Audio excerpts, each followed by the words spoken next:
everybody, and welcome back to my Let's Play.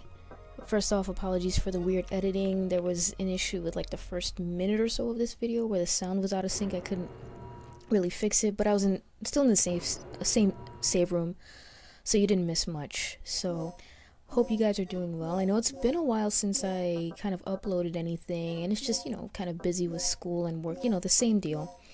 And also just kind of like sometimes you just need to kind of step back and say, you know, I kind of need to regroup, that sort of thing, without going into too much detail. So this is a new area.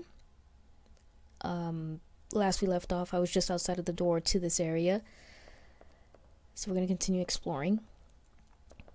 And I'm going to go ahead and pick this up. Oh gosh. And I think at this this moment in the game on is really where the difficulty kind of increases for me, at least in my experience. You're gonna see that, you know, right around here I'm just like, oh my god, I'm kind of running low on ammo and running low on health kits. I mean, here it looks kind of good, so I'm just gonna try to put these guys to sleep. So at first I thought I could access the thing, but whoops, there's another guy. I don't know what the name of these enemies are, but they can take a hell of a beating. And no, unfortunately I can't shoot them from up here as much as I would like to. A light switch for the crane operation room. Okay, so yet another crane puzzle here. Because I love those, I sure do. And I need 3 crane cards. I only have 2 at the moment, so I need to find them. Presumably in this new area. So, enough procrastination. I'm gonna go ahead and go down here. And I have to fight this guy. Oh, they're both awake. That's a bit of an unpleasant surprise. And that's a little annoying. I'm coming to learn that even if you put one of the enemies to sleep, Regina will still kind of aim at that enemy. And for some reason this guy, I shot him with the dart and he's just like, nope, I'm not ready to go to sleep. And he's really knocking me about. Okay, so I think the darts are not working for him. I don't know if some enemies are just randomly just immune or not reactive to these things.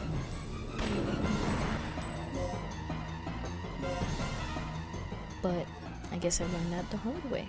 Alright, so that's one enemy down. And oh, in case I had a question before about the health status of Regina, this clears it up right here. Regina's very clearly in poor health. And things are not looking good for me. Hopefully I can finish him off. I don't know if the SG... Oh boy. I'm surprised he didn't kill me there. Oh, please tell me you're dead. Please tell... Okay. Okay, that's not too bad. I mean, I'm actually surprised that he didn't kill me right there, because I was pretty low health then and there. So right on here I was kind of starting to panic, and I was just like, oh my gosh. I was contemplating like just kind of starting over. Not starting over, but restarting the save. This time without even attempting to use the anesthetic darts. And yeah, I think, you know what, for me, it may not even be worth it to use the anesthetic darts unless they're poison, you know, unless I've upgraded them to poison darts. I think I'm just going to stick with that approach. Because it'll actually clear up some inventory space anyway that I need. I guess it's fortunate that I'm not bleeding here. This is not good. But I'll figure something out. Hopefully there's some items in one of these boxes that'll allow me to heal. I don't have any health items. The only health item, if you will, that I have currently in my inventory, currently available to me in my inventory, is the resuscitation, which doesn't do me any good. Alright, and there's a hemostat here too. I'm not bleeding, so that's not going to really help me here either. But that's okay, I'll keep them around, just in case I can make some health packs. Alright, I'm gonna take the rest of these things there, though, anyway, because they will prove useful. So anyway, like, besides school and work, I joined a meetup specifically for retro game collecting, which, interestingly enough, is the first of its kind here. And considering that this is New York City, I found that to be very surprising. In fact, everybody else in the group, it's a really small group at this point, everybody else in the group was just kind of like, yeah, I'm really surprised that this is the first group of its kind here too. I mean, there are some other meetup groups that are like, let's play Super Smash Brothers competitively or casually, but it's just like, okay, I mean, to be honest, I've never played Super Smash Brothers. I've heard of it, I've seen people play it, but I've never played it myself. So for me to kind of just dive headfirst into like a competitive meetup, and with my luck, I'll get into the most unfriendly, most like brutal meetup ever. They'll be like, oh, you suck, and then they'll kick me out and I'll never get to go back. That will be my luck.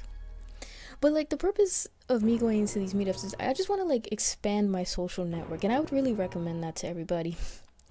I told you guys before that I tried the speed dating thing, and that was, I mean, it wasn't a horrendous experience, but it's not a place that you can make friends. Definitely not. Because first of all, I mean, if you know how speed dating works, basically the only way you can exchange numbers with somebody is if, oh my god, are you kidding me here? Map. Son of a bitch. Ugh.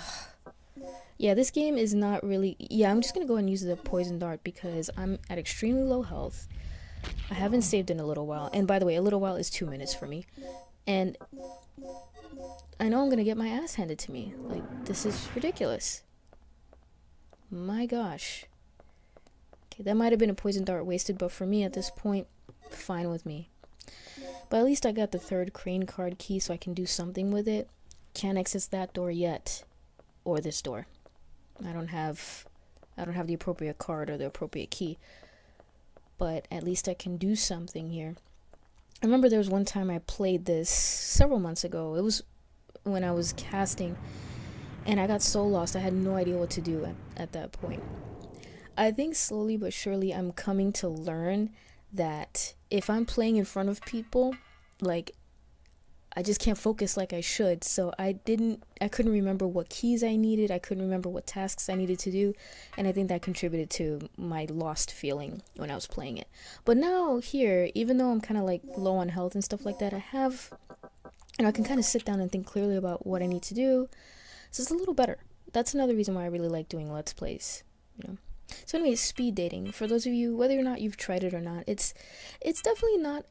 My experience was not a horrible experience. Needless to say, I didn't get a match, so it's definitely not one of those things that you can expect to make friends from. Definitely not. I mean, unless an interesting set of circumstances surround you, where, you know, outside of the structure of the speed dating itself, you can still kind of contact each other. That didn't work out for me, so I was just like, well, you know what? I kind of want something that's not... That's a lot more casual. And what do I want to do? I want to play video games. I mean, obviously, right? If I didn't want to play video games, what the hell am I doing Let's Plays? But anyway, so I said, I want to do video games, but I want to do retro video games. I was kind of perusing the meetups, and they were all, you know, either Smash Brothers, which, like I said, sounds like a fun game, but I never played it. I just wanted a more relaxed setting. Where can I talk about video games? Yeah, you know, if we can play them, that's great too, but I don't want to feel like, oh my god, I'm in a crazy competition. And besides that Smash Brothers meetup, there was also like, oh, hardcore action gamer meetup, which, same thing. This time it was with Halo, Call of Duty, Battlefield, I think. It was like a whole list of super competitive multiplayer games. I'm like, again, same thing. What am I doing here? You know, first of all, I'm the kind of person, like, I used to have time before to, like, really dedicate myself and say, okay, I really want to get very good at this multiplayer game. And I used to be able to. Now, I don't really have that luxury. So it's just like, yeah, I'll play it casually every once in a while, but for me to sit down and kind of think about strategy and all that stuff, it's just not in the cards for me, you know? So I said that might not be such a good idea for me, this thing. By the way, I'm sure there's a much more straightforward and faster solution to this, but this was the one that was kind of coming to me. So I'm slowly but surely clearing a long way around to get to that key card that was blocked before. So we're just gonna keep moving. I don't know if this is the last of the crane moving puzzles, but well, we'll see. One way or another, we'll find out. So I'll just keep doing this. So anyway, I said, well, this is crazy. It's not like I live in a small town where there's nobody here that likes video games. Why on earth is there nothing for casual retro gamers? That was really shocking to me. So this meetup I just happened to find by pure luck. Yeah, I'm the kind of person that I would, like, you know, every once in a while say, oh, hey, is there a new meetup here? Or sometimes, or actually, no. If a new meetup is established, I'll get an email about it if it matches my interests. So I got an email about it, and as soon as I started reading it, I was like, hey, this is really something I could you know, get into. And so needless to say, I had my first meeting a few days ago. So much fun. It's more for the collectors. So, which I didn't even realize, but still I'm like, you know what? I'm definitely a bit of a collector. And so it kind of like inspired or reignited that passion in me to kind of collect, especially retro games. I started to build up. I have a really small collection, and it's mostly like the major titles, the titles that you would expect, you know, The Legend of Zelda, A Link to the Past, for example, Super Metroid. Mind you, keep in mind, like, I didn't have these games growing up, so this is why I'm only now starting to add these to my collection. I had a very small collection of video games, which is crazy to me. So we're almost done with this, by the way. And I just need to move this one other container, and then I can pick up the card and move it along.